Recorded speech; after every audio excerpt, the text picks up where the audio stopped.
Welcome to Discover Your Dreams, a space rooted in the grounded life philosophy where inner peace becomes the foundation for purposeful living. Here we explore emotional regulation, self-awareness, alignment, and self-trust, not as goals to achieve, but as practices that help us return to ourselves.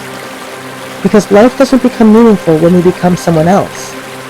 It becomes meaningful when we learn to come home to who we truly are. There are times in life when we simply don't know what's going to happen. We're waiting for an answer, waiting for circumstances to change, waiting to know whether something is going to work out. Maybe you're between jobs. Maybe you're waiting for a relationship to find its direction. Maybe you're rebuilding your life. Maybe something you thought was certain suddenly isn't. Or maybe nothing dramatic has happened at all. You simply find yourself in one of those seasons where the future feels unclear. And uncertainty can be incredibly uncomfortable because most of us feel safer when we know what comes next. We like plans, answers.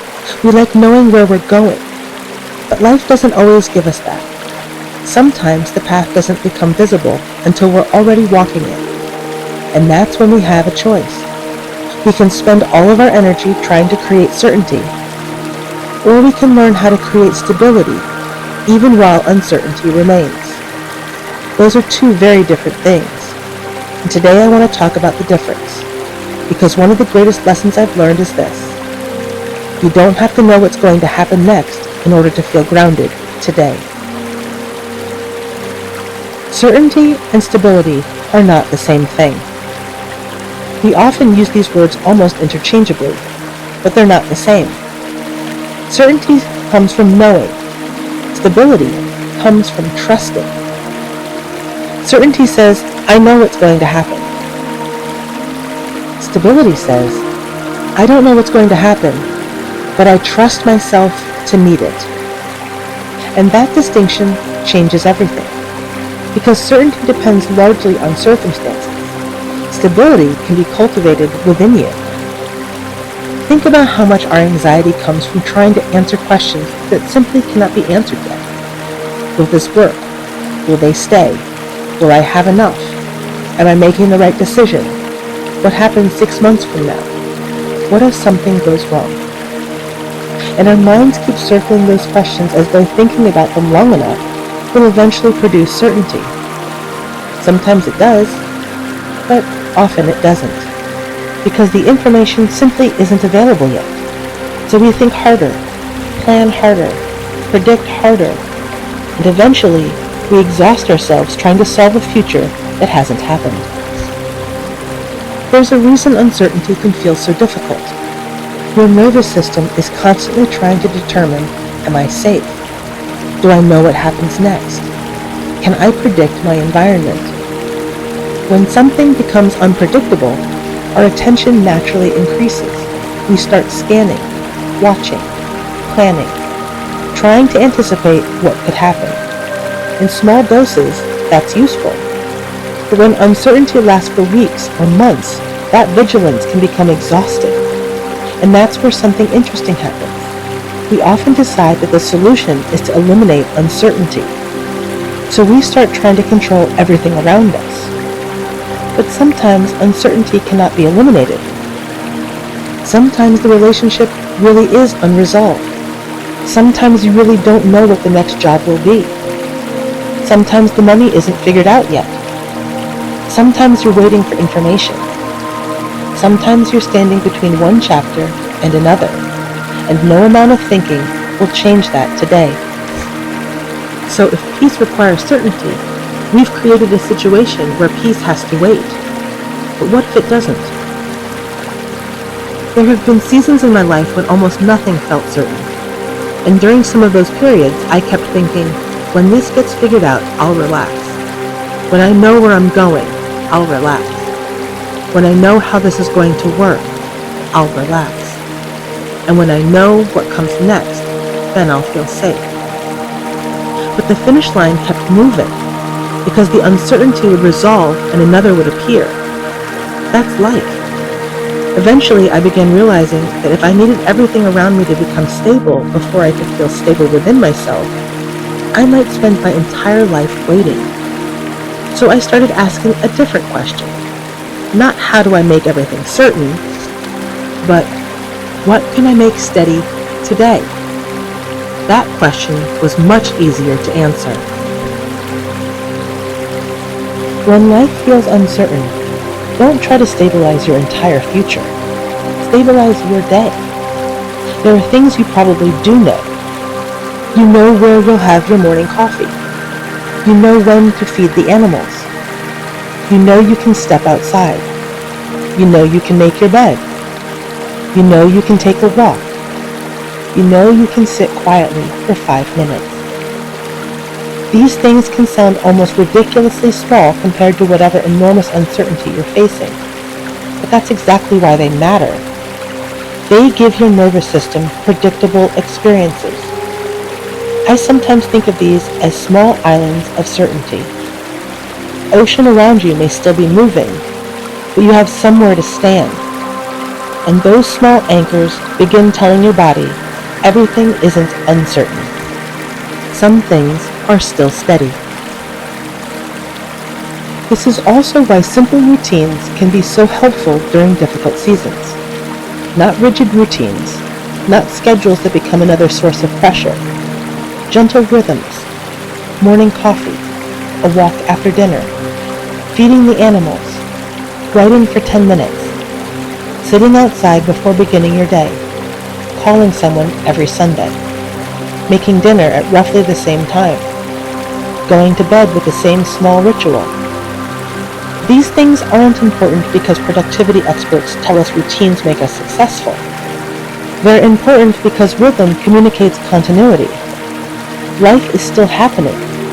The world may feel uncertain, but breakfast still happens. The sun still rises.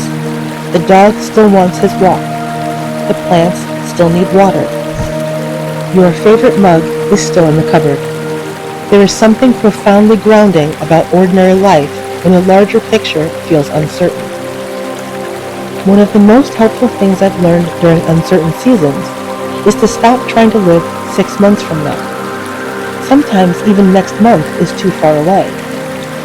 Come back to today. If today feels overwhelming, come back to this morning. If this morning feels overwhelming, come back to the next hour. And sometimes, come back to the next breath. This isn't avoiding the future. It's recognizing where your power actually exists. You cannot take Thursday's step on Monday. You cannot solve December in August. You cannot respond to information you don't have yet. But you can ask, what does this moment require from me? Maybe the answer is action. Maybe there's a phone call to make, an application to complete, a conversation to have, a bill to pay. Then do what you can. But sometimes the answer is nothing. Nothing needs to happen right now. And learning to recognize that is incredibly powerful. Think about something you're uncertain about right now. Now ask yourself, is there actually something I need to do about this today? Not eventually, not possibly. Today. If the answer is yes, identify the next step. If the answer is no, notice how much mental energy you've been spending trying to solve something that isn't available for solving yet, and gently give yourself permission to put it down. When uncertainty takes over, it can begin to make everything feel uncertain. Suppose you don't know what's going to happen financially. Suddenly your mind says, my whole life is falling apart. But is that actually true? Maybe what's true is, I don't know what my income will look like 3 months from now. That's uncertainty. But perhaps it's also true that I have food today. I have somewhere to sleep tonight. I have people who care about me. I've solved difficult problems before. I have skills. I have choices. I'm taking steps. Those things are also true. Grounding doesn't mean pretending the uncertain thing isn't real.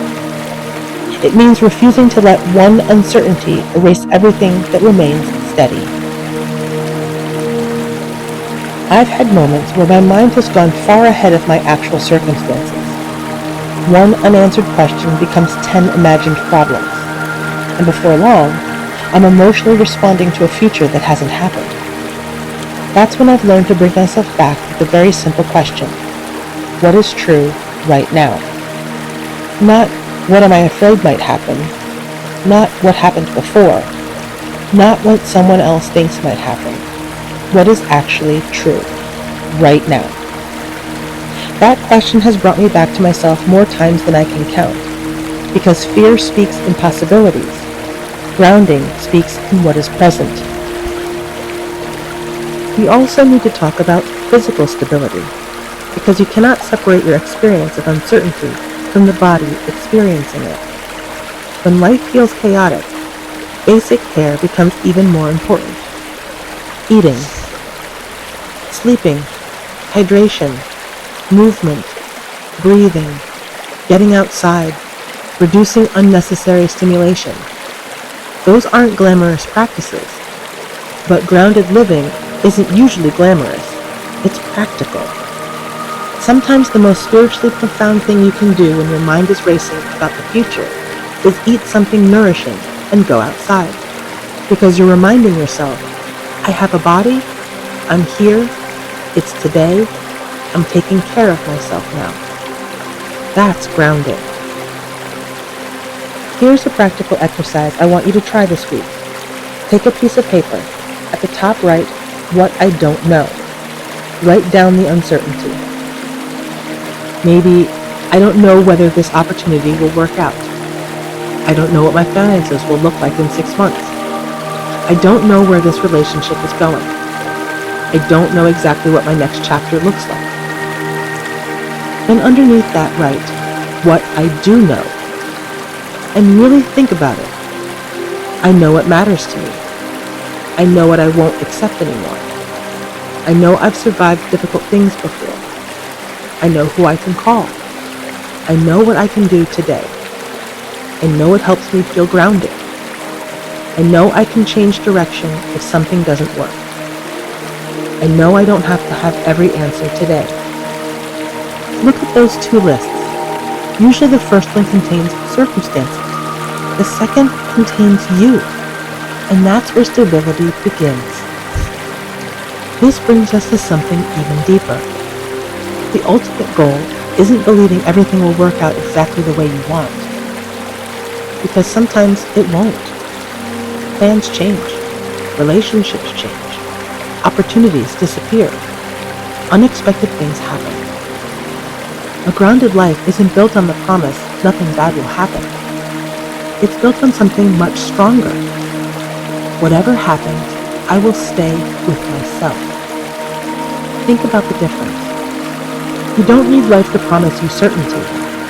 You need to know you won't abandon yourself when uncertainty arrives. That is self-trust, and self-trust creates a kind of stability circumstances simply can't provide. This is another place where all 5 pillars of the grounded life philosophy come together. Regulation says, I can help my body return to the present. Awareness says, I can notice when fear is turning uncertainty into catastrophe. Detachment says, I don't have to control the outcome in order to participate in my life. Alignment says, even without knowing the entire path, I can choose the next step that feels true. And sovereignty says, whatever comes next, I trust myself to meet it. That's stability, not certainty, not control, not knowing everything. Relationship with yourself. There's one more thing I want to address. Sometimes uncertainty becomes personal. We start believing, if I were more successful, I'd know what comes next. If I were more spiritual, I'd feel peaceful. If I were doing life correctly, things wouldn't be this uncertain. But uncertainty isn't evidence that you're failing. Sometimes uncertainty simply means you're between things. between who you were and who you're becoming, between an ending and a beginning, between the seed and the bloom, between the decision and the result, between asking the question and receiving the answer. There's nothing inherently wrong with the space between. It's uncomfortable, but uncomfortable doesn't mean wrong. When uncertainty feels especially loud, I want you to come back to these 5 things. 1. What is true right now? Separate reality from prediction. 2. What is within my control today? Not everything, just today. 3. What does my body need? Food, rest, movement, quiet, breath? 4. What is one familiar rhythm I can return to? Something ordinary and predictable. 5. What is the next honest step? Not the whole plan, just the next step. And if there isn't one yet, your next step may simply be waiting without abandoning yourself. I used to think stability meant building a life where nothing could knock me over. Now I think stability means knowing how to find my footing again when something does. Because life moves. Things change. People change. Plans change. We change. A grounded life isn't a life without movement. It's a life with a center.